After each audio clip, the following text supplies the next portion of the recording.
Nah, selanjutnya teman-teman, sebagaimana sudah saya singgung tadi, di sini saya akan membahas sedikit ya tentang silabus ya.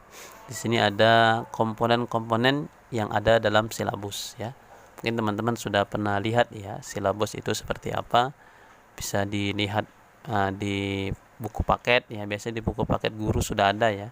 Di buku paket guru PAI atau di internet sangat banyak contoh-contohnya ya. Nah, secara umum komponen-komponen yang termuat dalam silabus itu ada ini. Identitas mata pelajaran, kemudian identitas sekolah, kompetensi inti. Nah, apa kompetensi inti? Kompetensi itu adalah gambaran mengenai kompetensi dalam aspek sikap, pengetahuan, keterampilan yang harus dikuasai oleh siswa.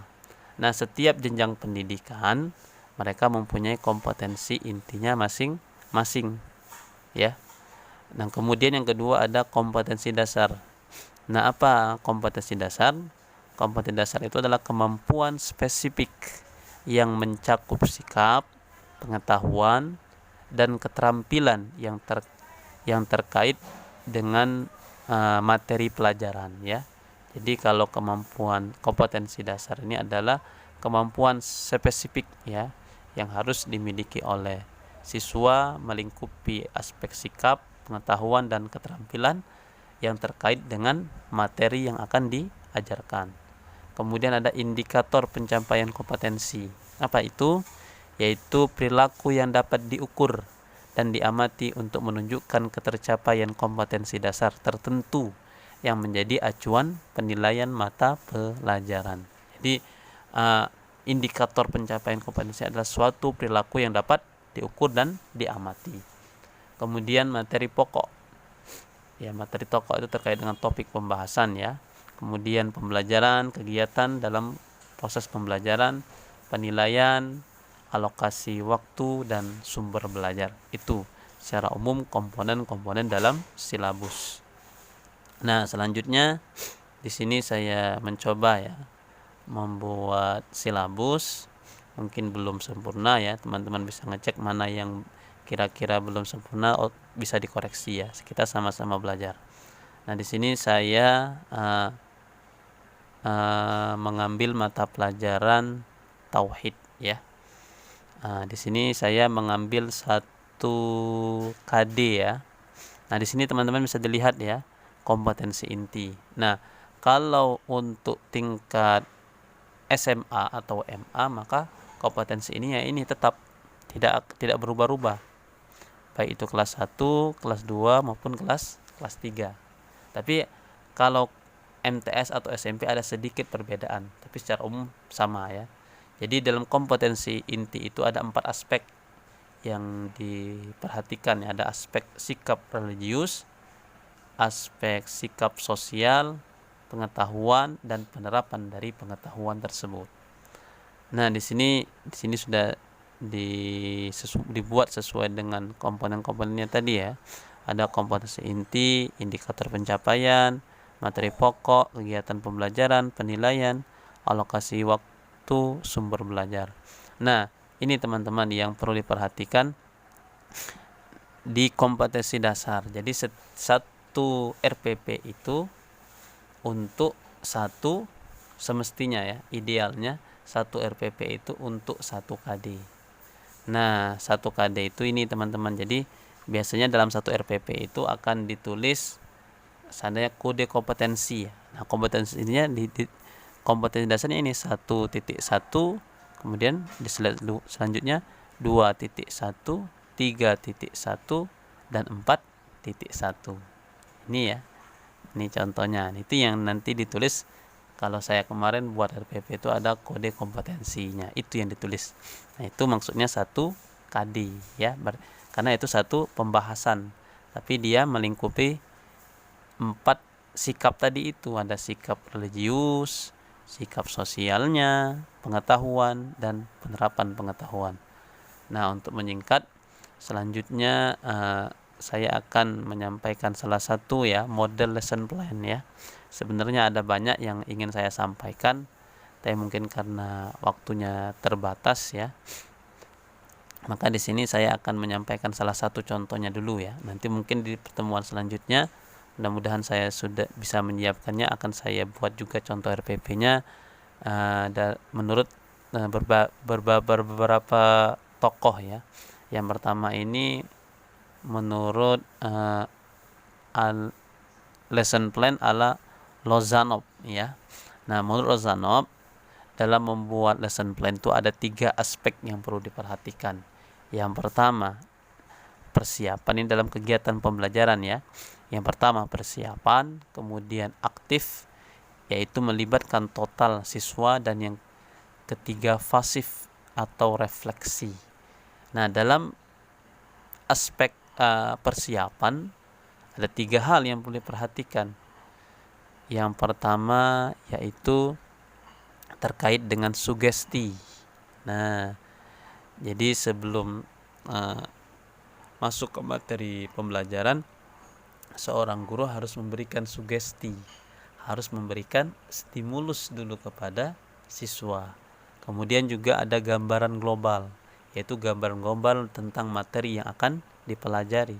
Dan yang terakhir adalah koneksi dengan materi sebelumnya. Jadi 3 hal ini harus diperhatikan dalam kegiatan awal pembelajaran ya. Persiapan ini bisa kita maksudkan juga sebagai kegiatan awal pembelajaran.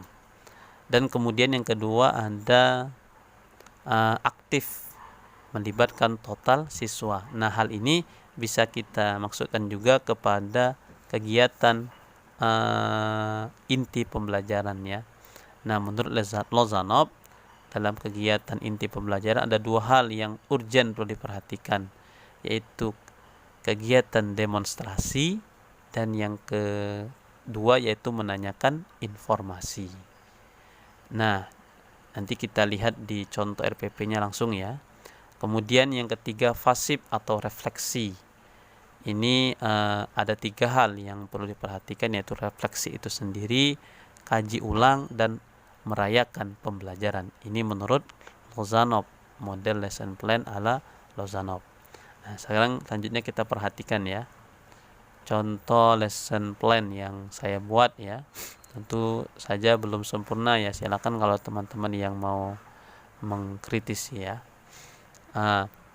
Ini ya jadi sebagaimana sudah kita bahas pada pertemuan sebelum-sebelumnya bahwa dalam membuat RPP pada saat ini kebijakan terbaru dari pemerintah itu dibuat hanya satu lembar ya, lebih nggak apa-apa ya, itu standarnya saja. Kalau lebih itu ya nggak apa-apa. Namun pada dasarnya intinya ada 3 hal utama yang perlu diperhatikan dalam membuat RPP, yaitu tujuan pembelajaran, kegiatan pembelajaran, dan yang ketiga adalah penilaian ya. Nah, ini contoh RPP ya yang saya buat menurut Lozanov. Ya, di sini ya perlu juga kita tulis identitas sekolah ya. Nah, di sini ya maksud saya kode kompetensi 1.1, 2.1, 3.1, dan 4.1. Kemudian ada tujuan pembelajaran. Nah, tujuan pembelajaran ini ya sebenarnya menurut saya itulah turunan dari kompetensi dasar ya. Kompetensi yang harus dimiliki oleh siswa. Dan kemudian jadi idealnya teman-teman 1 KD itu ada untuk 2 pertemuan ya, 2 tatap muka. Kemudian kegiatan pembelajaran. Nah, dalam kegiatan pembelajaran berarti juga harus dibuat 2 tatap muka, ada pertemuan pertama dan pertemuan kedua. Nah, ini ya yang pertama pendahuluan atau dalam teorinya Lozanov itu persiapan. Tentu ya sebagai orang muslim ya, apalagi ini pembelajaran PAI, kita harus awali dengan mengucapkan salam, mengecek kehadiran siswa, dan doa bersama-sama.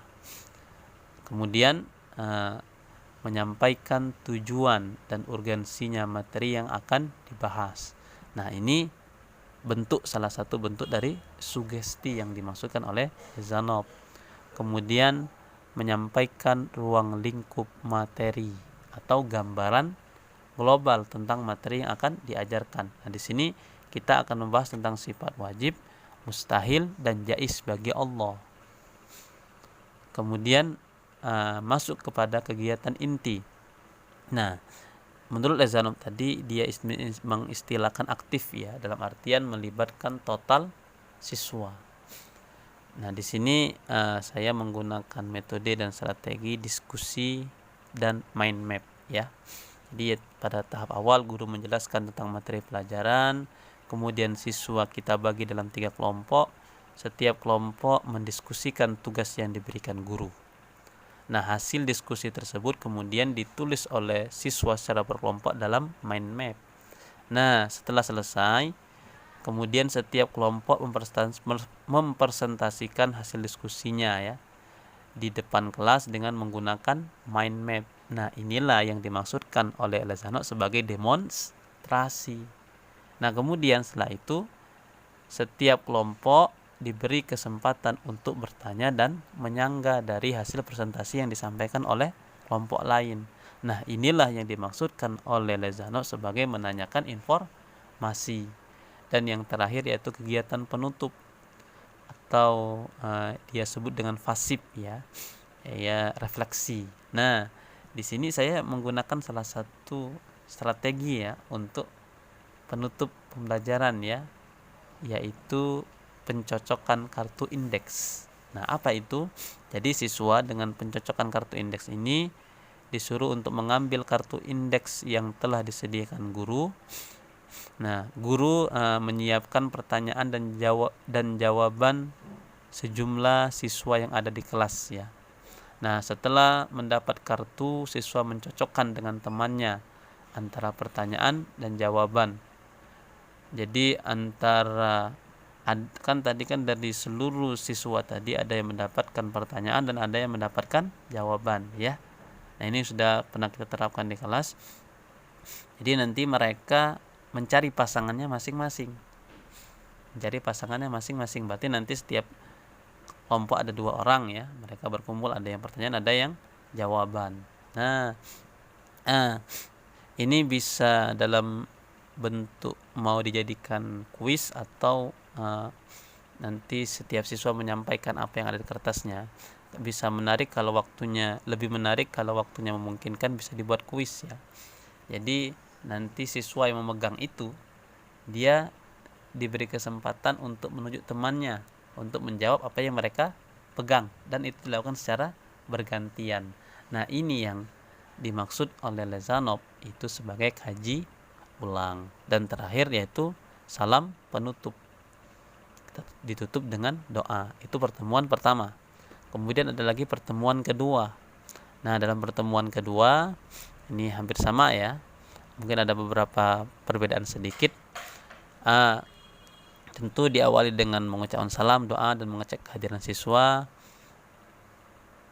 Dan kemudian kalau sudah pada pertemuan kedua, guru juga harus diawali dengan memberikan pertanyaan kepada siswa tentang materi pertemuan sebelumnya. Nah, inilah yang dimaksud oleh Lezanov membuat koneksi dengan pembelajaran awal, pembelajaran sebelumnya. Jadi ada pertemuan kedua itu ada relevansi, ada koneksinya dengan pertemuan sebelumnya.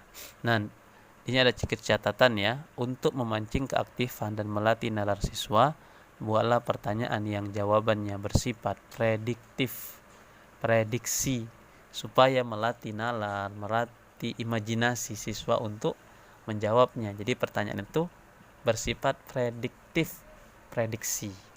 Kemudian kegiatan inti ya, yaitu aktif atau melibatkan total siswa. Di sini saya menggunakan strategi pencarian informasi ya. Siswa dibagi dalam 4 kelompok, setiap kelompok mendapat 1 pertanyaan dari guru untuk mereka cari bersama-sama jawaban dan diskusikan dalam kelompok. Kemudian secara bergantian setiap kelompok presentasi di depan kelas ya. Ini yang demonstrasi tadi ya. Kemudian mereka secara bergantian bertanya atau menyanggah. Ini yang dimaksud oleh Lezanov sebagai menanyakan informasi. Kemudian penutup. Nah, di sini saya menggunakan penilaian diri. Siswa diberi kertas yang berisikan pertanyaan tentang refleksi terhadap proses pembelajaran dalam 2 pertemuan terakhir. dan kemudian diakhiri dengan salam penutup. Dan bagian yang terakhir dalam RPP itu ada penilaian. Di sini saya tulis ada tugas, dan tugasnya yaitu mengumpulkan informasi tentang fenomena kehidupan yang muncul sebagai bukti adanya sifat wajib, mustahil, dan jaiz bagi Allah. Kemudian ada diskusi dan presentasi kelompok. Nah, kemudian di sini saya untuk mengambil nilai, saya menggunakan observasi ya, menilai keaktifan siswa dalam mengikuti pembelajaran ya, dalam mengikuti diskusi, presentasi, dan sebagainya. Nah, itu ya mungkin materi yang bisa saya sampaikan hari ini. Nanti insya Allah untuk pertemuan selanjutnya saya akan menyampaikan lesson plan ya, menurut Bobby De Potter, kemudian nanti lesson plan menurut Colin Rose, kemudian ada lagi lesson plan menurut Deb Meir, dan juga ada lesson plan Elaine B. Johnson ya. Mungkin itu insya Allah kalau nanti saya buat semua contohnya, nanti akan saya sampaikan pada pertemuan selanjutnya. Terima kasih. Silakan nanti kalau ada yang mau diskusi, mau dipertanyakan ya. Assalamualaikum warahmatullahi wabarakatuh.